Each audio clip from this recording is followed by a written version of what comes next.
Isang lola na 3 beses nang na-stroke.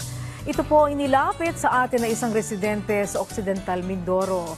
Ang kanya kasing gamutan, hirap nang matustusan. Ang kanilang kalagayan, ating alamin.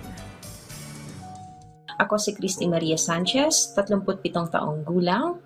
Humihingi ng tulong para sa aking ina na si Magdalena Cahayon, 68 taong gulang. Ito ang panawagan ng isa nating kababayan sa Occidental Mindoro para sa kanyang ina na ngayon na isa ng bedridden na si Magdalena Cahayon.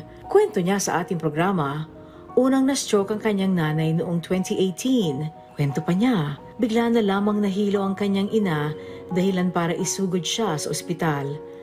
Ayon sa doktor, tumaas ang blood pressure ng kanyang ina kaya't kinakailangan niyang i-admit sa ospital. Una ay noong taong 2018 na kung saan mild lamang po ito, kaya naman binigyan lamang po ng kanyang maintenance. Makalipas ang 3 araw ay sinabihan na sila ng doktor na kailangan na lang ipagpatuloy ni Nanay Magdalena ang kanyang gamutan sa kanilang tahanan. Subalit makalipas ang 1 taon ay muli na namang na-stroke si Nanay Magdalena. Nasundan po yun noong taong 2019, kaya naman po kami ay ni-refer para siya ay magpa-MRI contrast at dun po lang namin siya nadala sa Batangas City. Pagkatapos ng MRI, ay dito na sinabi ng doktor na may namuunang dugo sa utak ni Nanay Magdalena. Sa resulta ng MRI contrast ay lumabas na meron pong blood clot sa kanyang kanang bahagi ng kanyang cerebral part ng utak. Dahil dito ay naapektuhan na ang kaliwang bahagi ng katawan ni Nanay Magdalena. Kailangan na rin ng therapy ng kanilang ina. Pero hindi pa dito natatapos ang kanilang paghihirap dahil si Nanay Magdalena na-stroke sa 2nd pagkakataon.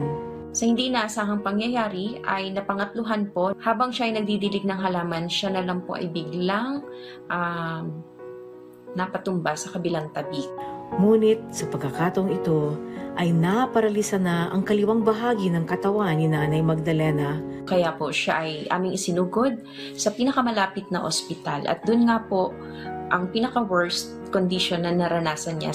Sa ngayon ay 3 taon na umanong nakaratay sa kanilang tahanan si Nanay Magdalena. Hindi na rin umano siya makatayo at lagi na lang nakahiga.